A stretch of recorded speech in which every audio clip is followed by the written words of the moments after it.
Yo, what up YouTube? It's your boy Blingo back here with another video. Hope y'all all been living y'all truth. Now listen, when it comes to J. Cole and Jay-Z, it's always seemed to have been this kind of weird like energy or like weird like tension that they have. It's always seemed to have been like a little weird tension. It seems like they're good, and then it seems like they're just not on good terms, but not hate each other, but like, I don't know. So I saw this video that said, how J. Cole betrayed Jay-Z and Roc Nation by Geek About It. Shout out to Geek About It. Geek About It, you know, he has some good videos. We're gonna react to this whole thing and see what's going on between J. Cole and Jay-Z. Sit tight, grab a drink, let's go, guys. For years, fans have speculated about the true nature of J. Cole and Jay-Z's relationship. On the surface, it always felt a little off. At one point, Jay even confronted Cole about lyrics that appeared to be aimed at him, proof that there was tension between them. I did get a text from Jay at that time where he was like, we helped you, you know what I mean? Or like, yo, we're not like enemies. It always felt... That's crazy. That's crazy. Never ever remember J. Cole saying that. That's crazy. From Jay at that time where he was like, we helped you, you know what I mean? Or like, yo, we're not like enemies. It always felt like parts of their story had been lost over the years, so I spent some time digging to understand what really happened. From what I found, it's clear why these two aren't very fond of each other. A lot of what you're about to see and learn, you've probably never seen before. When Roc Nation launched, it wasn't designed to be a label for lyricists and underground rappers. Jay-Z had already lived through the Rockefeller era and wanted something different. Roc Nation was meant to be a home for global superstars, but the first artist they signed was J. Cole, an introspective backpack rapper. So I'm on Roc Nation, you know, ran by Jay-Z. That's his label, and being the first rapper over there, it's a blessing, especially knowing that, you know, I don't even think they were intending to do rap. I think it was just, you know, I think they were just strictly like, man, we're gonna sign a bunch of like Rihanna type pop singers, you know. And I think when he heard me, he changed his mind, like, okay, well, you know, I'll give it a shot. Jay and the label knew Cole was talented, but they wanted to make sure he could cross over commercially. Cole, on the other hand, wasn't thinking about radio hits. He wanted to craft a classic debut album, something timeless. And once I signed to Jay, and this nigga was like, nah, you're not putting an album out till you got some fucking hits. Jay, thinking about the bigger picture, pushed him to learn to make hit records that could live on the charts. These differences in vision is what began a 2-year tug-of-war between them. This is the first time that I ever made a song and was like, yo, I'm about to go play this for Jay-Z. Like, I got it. Like, yo, I got the one. Like, he gonna love this. Like, this is the one. So he was fucking with it, but it was not the reaction that I wanted. Cole would bring Jay. That's the thing. When J. Cole came out in the rap world, he was a big deal. I remember when he was doing freestyles on like, I don't know what it was. It was like a Sirius radio, like it was like satellite radio. And I was like, yo, this is Jay-Z's first artist. I saw a World Star. And yo, he was nice. He was nice, and he just wanted that classic album. He wanted that first classic album. He wanted to be like Illmatic or like Reasonable Doubt. He was just pushing for that. But he just, Jay-Z and them, they wanted him to have that hit first. They wanted him to have like a hit record, you know? Jay new songs, only to be told they weren't the right ones. The constant rejection left him frustrated and uncertain.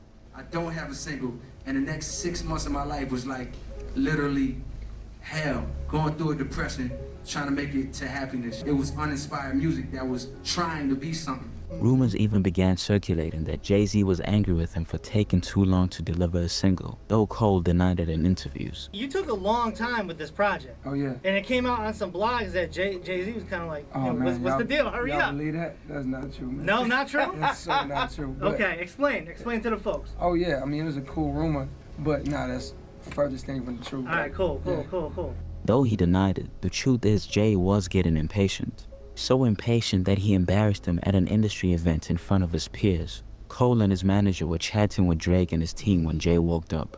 So then Jay walks in, he sees all of us together, he goes, yo, and he looks at Drake, yo, get a boy one. Like points at Cole, like basically give him a hit. We're like, what? Embarrassing. But I do remember being at the dinner after that, and I'm just looking at Cole, and he looks pissed. Dang, J. Cole is tight. I guess, I don't know. I don't know if that story is real, but it probably, I don't know. I don't see Jay-Z doing, yo, get a boy one. I don't know if I see Jay-Z doing that. I mean, he could have. But maybe he was just being desperate because, you know, he wanted J. Cole to have a hit. He wanted J. Cole to have a hit. You know what I'm saying? It is a business at the end of the day, so we got to remember that. But I don't know if he meant it in a bad way, you know, to make J. Cole mad or try to embarrass him. He was furious, but Jay didn't stop there. Later that night, he doubled down, again urging Cole to bring him a single. As I get within like 7 feet of him and he sees me approaching, he looks at me like, just one, give me one, please. He got his hand, doubles down. Yo, he got his hands folded. Eventually, Jermaine couldn't hold his tongue and actually confronted Jay-Z about this. Yo, let me ask you a question. When you was working on Reasonable Doubt, did you have somebody telling you needed a single? And he was like, nah, I didn't. I'm like, yo, so why you keep doing that to me? Around the same time, he was Because it's a different time, J. Cole. It's a different time. It was a different time. It's still a different time. Well, it kind of changed a little bit now. Now you can kind of just do whatever you want and you still get hot. But back then, you needed a single. You needed it. And he wanted him to have a good, hot single. I think that Jay-Z was only doing stuff to make J. Cole a better artist. Back then, Jay-Z didn't need to fight for a single because, you know what I'm saying? First of all, he made his own label. You know what I mean? They did their own label, so they didn't have a label pushing them. They didn't have a label really invested in them. They just had a distribution deal, and they did their own label, so they didn't really have to worry about nobody saying, you need to do this, you need to do that. J. Cole, you're being funded. They want to make their money back. Please make a hit. It's only going to make you better. It's not like he was trying to diss him. But let's keep it going. Nah, I didn't. I'm like, yo, so why you keep doing that to me? Around the same time, he was saying he couldn't make a certain kind of song because his fans viewed him as the chosen one, the savior of real hip-hop, and Jay-Z's reply was one of the realest things ever said. I've got a graveyard full of chosen ones. His point was simple. Talent alone isn't enough. That's deep. You can't. That's deep. That's deep. He said, I got a graveyard full of chosen ones. That's deep. Because it's like I said I did a video when I reacted to the 7 levels of rappers, and I kept stressing that you have to be well-rounded. You can't just be the chosen lyrical guy. You can't. You're not gonna just blow up off of that. You gotta be able to maneuver in different situations music-wise. And that's what Jay-Z wanted for him. That's all he wanted for him. That's not a bad thing. Like he said, he had a graveyard full of chosen ones. I don't want you to be in that graveyard. I believe in you. People gotta start looking at things differently. You can't just make good rap songs for your core fans. You need to evolve and reach wider audiences, or you risk becoming irrelevant. In hindsight, Jay was right. Fans often sympathize with Cole's side of the story, the passionate artist who wanted to stay true to his sound. But Jay was trying to teach him how to be more than just a great rapper. He wanted Cole to be a complete artist. Eventually, Cole cracked the code with Workout, a song that finally got the green light. His debut album, The Sideline Story, was ready for release. But just when things seemed to be coming together, another problem would present itself. At his album listening party and later in a Rolling Stone interview, he revealed he was waiting on a Jay-Z feature for a song he had specifically set aside for him. No Jay-Z verse as we sit here and talk, Cole told Rolling Stone. I don't know if he's just messing with me or what, but I've already mentally prepared myself. If it doesn't happen, it's all good. Working with Jay and everything, is he gonna be present on the album and all that? Yes. I'll be doing song like the song I just did, I told you I just did. Yeah. I'm like, man, this the one for Jay. Unfortunately, the verse never came. The album dropped without it, and around this time, more rumors. That's not true. That's not true. He had a Jay-Z verse on Mr. Nice Watch. Mr. Nice Watch, he had a Jay-Z verse. Unless we're talking about the second album. Wasn't Workout on the first album? No, Workout might have been on the second album. I don't remember. Y'all let me know in the comments. But I think Workout was on the first album. I think it was on the first album. And Jay-Z was definitely on the first album. It was spread that Cole was upset that Jay didn't show up for his debut, though he never admitted it publicly. And I remember all of those stories. I remember Cole being mad because he, or maybe feeling a way about not being on his whole album. Or I remember the process. Shit, Cole told us about the process. He told us about struggling for a single.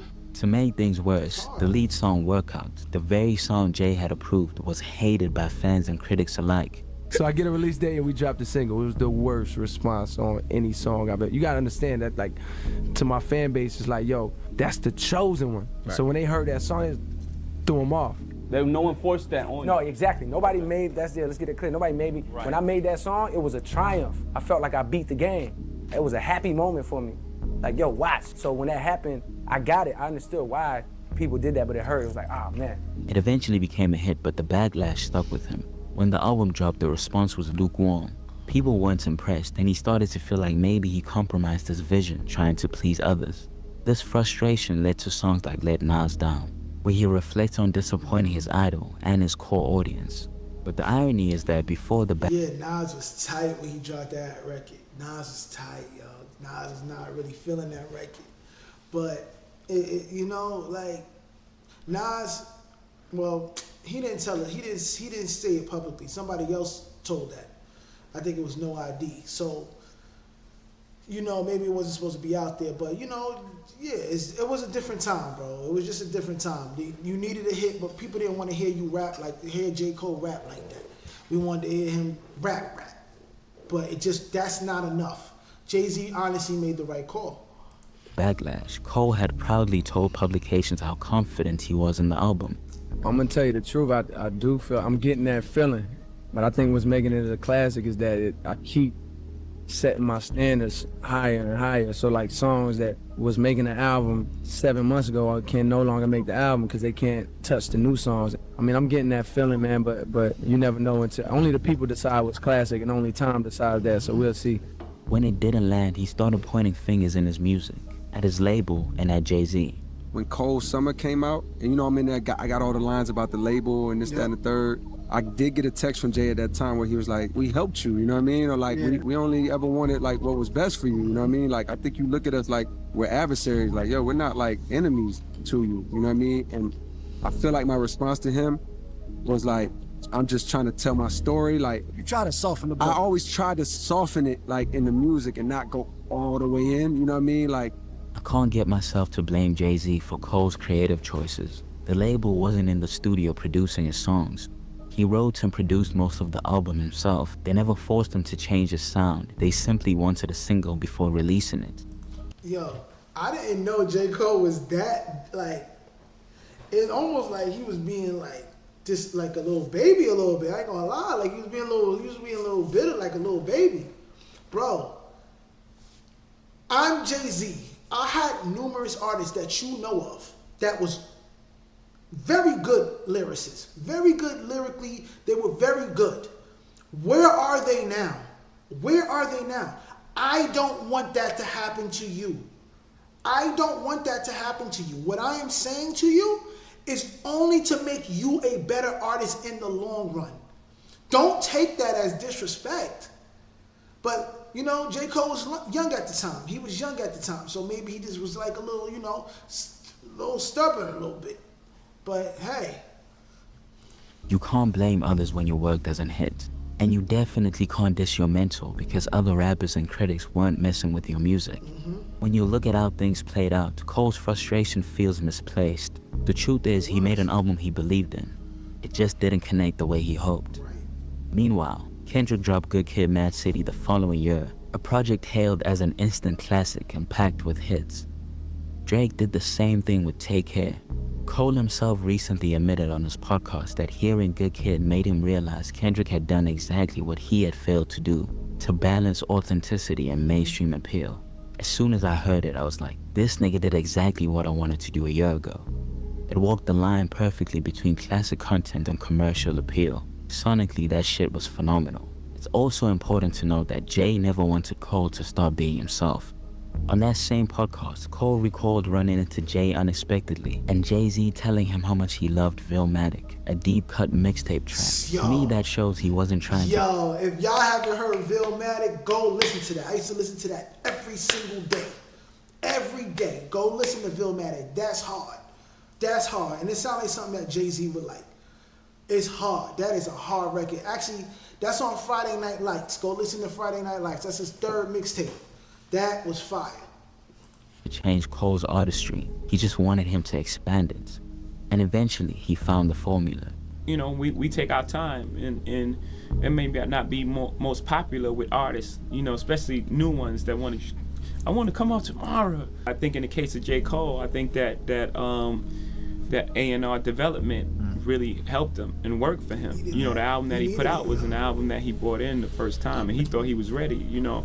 And now, and you look at his career now, he's just, you know, he's gonna be literally in the top 3. Literally in the top 3. J. Cole's literally in the top 3. Yeah, he had to go through all this stuff. He had to go through these hoops and the stuff that he probably didn't want to do. But now look at him. He's in the top 3. People would love to be in that conversation. They would love to be in that conversation, bro. You can't be mad. You can't be mad, bro. You was mad. I hope you apologize for that, for doing all that. You need to apologize for that, J. Cole. You do. here for as long as he wants to do it. Yeah. Born Sinner came close, but 2014 Forest Hills Drive perfected it.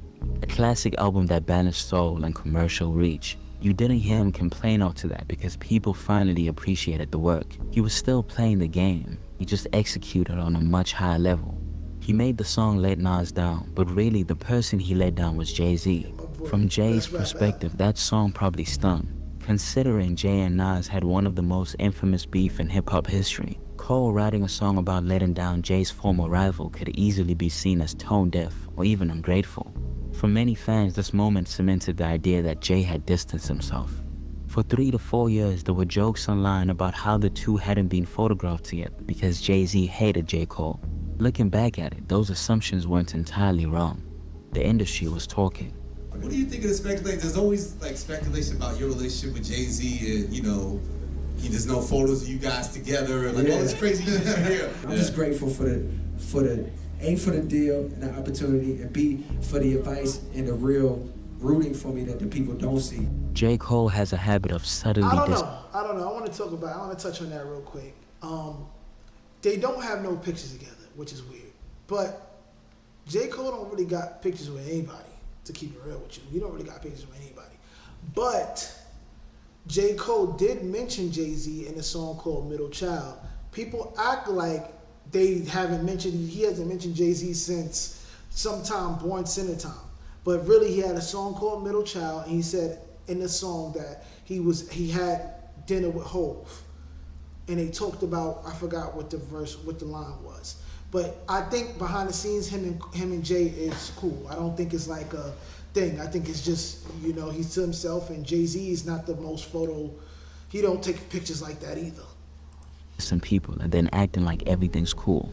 Recently, he admitted that he actually dissed Kanye on Kanye's own song, all because of how Kanye answered a fan's question about him. During the Dark Fantasy promo run, someone asked Kanye on a live stream when he'd work with Cole. When are you gonna work with J. Cole? Oh, I'm sorry. I was just looking at this album cover right here, right quick. This exclusive. You know, working with J. Cole. I'm not positive. I'm like really focused on good music right now. But maybe we'll put him on a Good Friday track or something. Personally, I don't think there was anything wrong with how Ye responded, but Jermaine clearly felt a way about it. If he would have said like, if it would have been like, yeah, it actually would be fire to put him on a Good Friday, it would have been a different feeling. Or like, I'll with him. Maybe one day we could do something. Exactly. But it was like it was that. It was that tone of like, we might put him on a Good Friday. A few days later, Kanye kept his word and reached out. And that's when Jermaine took a shot. He used that moment to diss Kanye on that record. And when you look back, this isn't new behavior for him. He's dissed Drake at one point and even did the same with Kendrick. But doing it to Jay-Z, his mentor, was totally crossing the line. Years later, Cole seems to have gained perspective. Wait, Geek. I think you're gonna have to put some proof for that. You have to put some proof for that. I don't remember him ever dissing Drake. I don't remember that. I don't remember him ever dissing Drake. I remember they wanted it to be a thing, but they were cool. I remember they even coming out and saying that they cool because people wanted it to be a thing. They never beefed, ever. It didn't even feel like they were going to, ever. He never dissed Jay-Z, like on record. And Kendrick, we know he dissed him on 7 Minute Drill. But yo, stop it. Geek, you wrong about that. I like your videos and stuff, but you wrong about that one, bro. He now appreciates the lessons Jay taught him. When I first signed to Jay, I'm like, all I want to do is drop a classic. I didn't care about that shit could have sold 3,000. I was like, man, your first album's supposed to be slept on. And once I signed to Jay, and this nigga was like, nah, you're not putting the album out till you got some fucking hits. So then by the time Force Hill Job came by, I was smacking them bitches out. Without that push, he might never have learned how to make songs that could both move people and dominate the charts.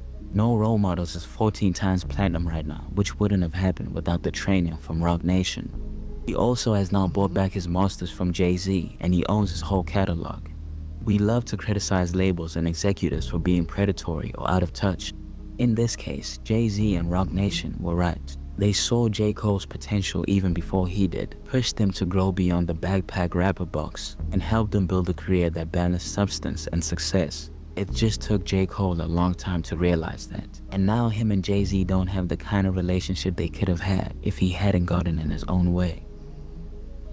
That's good. That was a good video, son. I like that, Geek. I like that, Geek. I like that. But yeah, that's true, man. Some people just need artist development. And these days, you don't have that no more. You don't really have that. And honestly, if we did have that, then it'll be a lot more like better artists. You know what I'm saying? It'll be a lot of better artists. Like, who's the hottest artist now? What, Travis Scott and Playboi Carti. And honestly, I think both of them had some kind of artist development. Because they was grinding for a while. And they was around different people. So they got to see, like, yo, you got to be like this. You should be like this. You got to work like this. They were allowed to see that. Some people just kind of popped out of nowhere. You know what I'm saying? Those guys, they're not massive. You know what I mean? They're not massive, but you need that artist development to become top 3 or the big 3. You know what I'm saying? You need that. And he got that. And it's honestly, after seeing this video, it seemed like J. Cole was a little bitter a little bit. Like he was even mad about the way Kanye answered. It wasn't even that serious. So it seemed like he was just like a bitter dude. Like, I know I'm great and I should be here. I should be there. I don't like them talking about me like that. Like he seemed a little on the bitter side. You know what I'm saying? But hey, you know, he learned from it. He's one of the top 3 right now. One of the top 3 still to this day. So I don't know if y'all want to include Drake in there after everything that's going on with him. But guys, like, comment, subscribe, follow me on TikTok, follow me on Instagram at Blingo for Vero, shop VeroClothing.net. And you know, happy breast cancer awareness month. You know what I mean? That's why I got the pink on. But I'm out. Until the next video, guys. Peace.